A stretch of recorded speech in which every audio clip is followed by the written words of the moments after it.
Okay, so tapos na po tayo sa installation. Testing po muna natin kung gumagana lahat. Ignition on. Neutral light. Tapos paandarin po natin ang motor.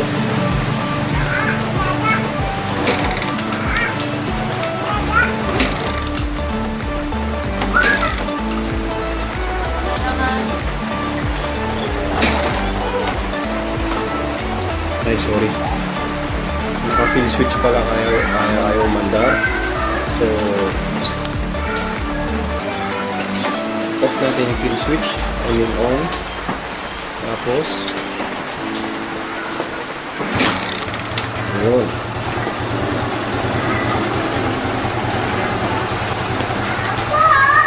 Ma-under na po ang ating engine.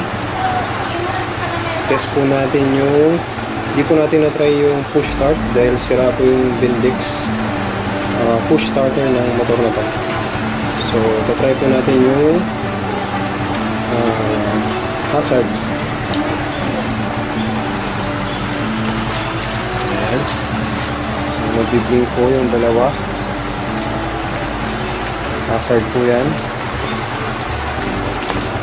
Segment po natin sa likod.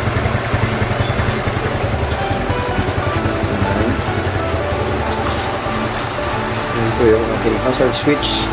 Off natin. Then, doon tayo sa kabila. Try natin yung ating bago install na MOCC dual horn with relay po yan. Try natin.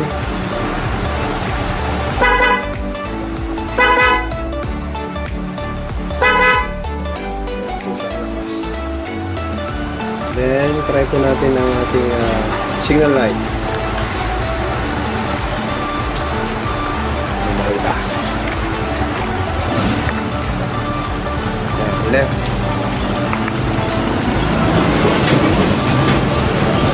Yeah. Tapos, try po natin ang right. Right.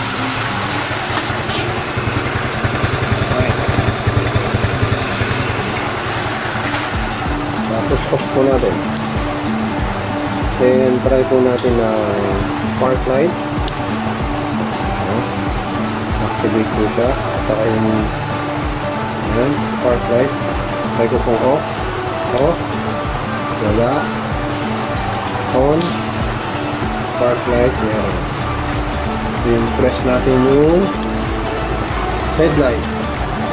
Yan. Headlight. Off. On. High. High. Low. High. Low. Off. Park light. Off. Then try po natin itong passing light. Ayan. Pag press ko po yung passing light, papansin nyo yung high, yung ilaw. Press. High. Press. High. Press, bitaw, press, bitaw, passing light. So, okay na po. So, yan po yung ating NMAX handle switch na in-install sa ating Fury 125.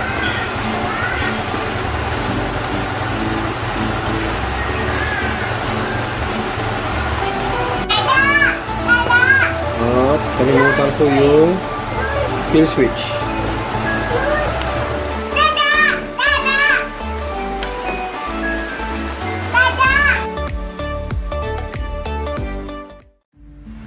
Magandang umaga mga kapuring.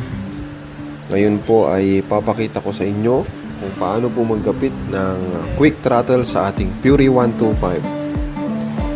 Ang brand po na aking kakabit ngayong araw ay TTGR. Ginawa ko po to kasi yung kinabit kong NMAX handle switch para sa ating Fury 125 ay wala pong throttle. Una po ay tanggalin natin ang ating stock throttle para gamitin pa rin po natin yung ating stock cable, throttle cable.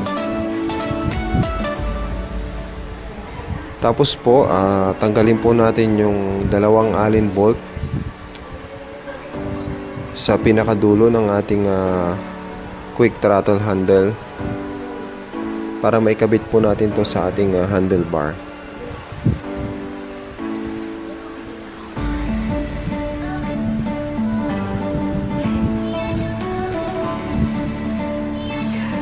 Ito yung disadvantage sa pag-install ng NMAX handle switch. Wala po siyang kasamang throttle. So, kinailangan po natin mag-install ng quick throttle or sa quick throttle po, mayroon po yung 6 na lagayan ng cable.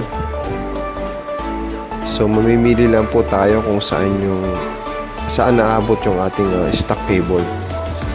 Pero bago po nyo maikabit yung ating stock cable dun sa 6 na butas ng ating throttle, ipasok nyo po muna yung letter L na bakal dun sa 2 butas. Mamili po kayo sa loob or sa bandang labas kung saan po mag-fit yung ating stock cable. Hindi na po ako nagpalit ng stock cable kasi unang-una okay pa naman po yung cable na nandito sa motor na ginagawa ko. Tsaka po pwede naman po siyang gamitin dun sa TTGR quick throttle na nabili natin.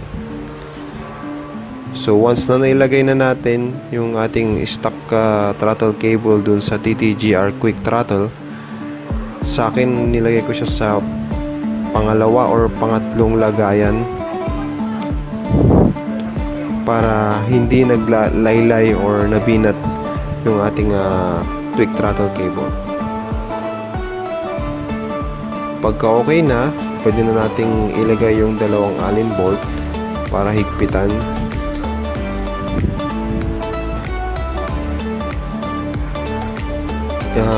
Hanggat maaari, sagad natin to dun sa ating handle switch, yung wala siyang agwat,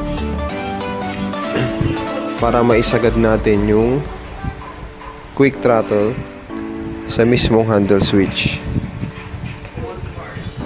Then i-position natin kung saan yung relax yung ating kamay sa pag-twist ng ating throttle. Pag okay na, ibalik natin yung ating handle grip. Then i-test natin.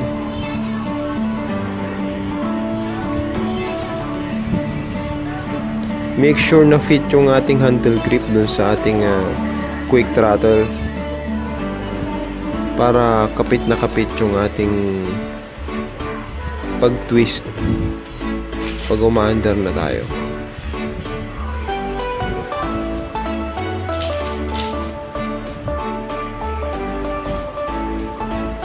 Ito po yung outcome ng ating ginawa. Ganito po ang itsura ng TTGR quick throttle na naka-install sa ating Fury 125. Sa ilalim, ito po yung stock na cable natin. Yan. Sa banda labas ko po siya niligay, pero pwede rin po sa banda loob. I hope may natutunan po kayo ngayong araw, and thanks for watching po.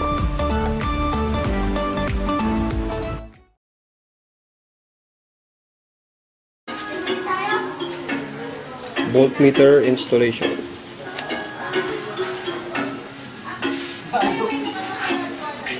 Dito ko po nilagay yung voltmeter kasi pwede siyang strap dito at saka eksakto yung size niya mula dito sa dulo ng ating handlebar hanggang dito sa dulo ng ating handle switch. Paano ko po in-install ito? Napakadali lang po.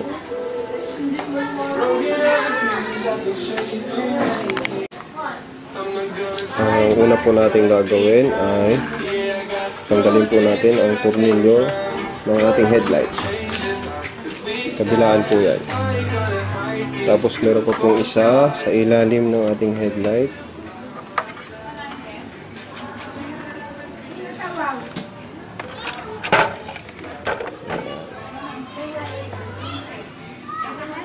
Mula dun sa ating voltmeter, papadaan po natin yung ating kable pababa. Punta sa ating harness. Meron pong black wire and red wire ang ating voltmeter. Yung red wire po ay tinap ko sa brown wire ng ating ignition switch. Tapos yung black wire po ay tinap ko sa body ground, which is nagawa po ko ng body ground na nakakonect dito sa ating handlebar. Ito po yung ground din na ginamit ko sa MOCC na in-install ko last time. Kaya po tayo nagkukonect dito sa brown wire para pag naka-off po yung ating susi, naka-off din po yung ating voltmeter. Para pag in-on natin susi, naka-on din po yung ating voltmeter. Off, on. Sabay siya dun sa neutral light natin. Pero hindi natin siya kinonect sa neutral. Kinonect natin siya dun sa brown wire. Kasi kapag sa white wire po natin i-connect, yan po yung live wire na direkta sa ating battery. So sa brown wire po natin siya kinonect. Red wire, black wire, body ground. Ganun lang po kasimple. Tapos hanap na po kayo ng pwesto sanang pinakamaganda paglalagyan ng inyong voltmeter. Pero sa akin, nilagay ko po rito sa left side. Yung iba sa right side, yung iba naman dito sa pagitan ng ating dashboard saka ng butterfly. Yung iba naman dito po sa handlebar. So yan po ang installation ng voltmeter. Yung paraan na alam ko po.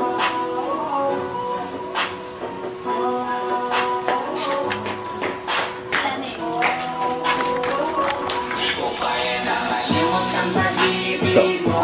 Balik na po natin yung headlight.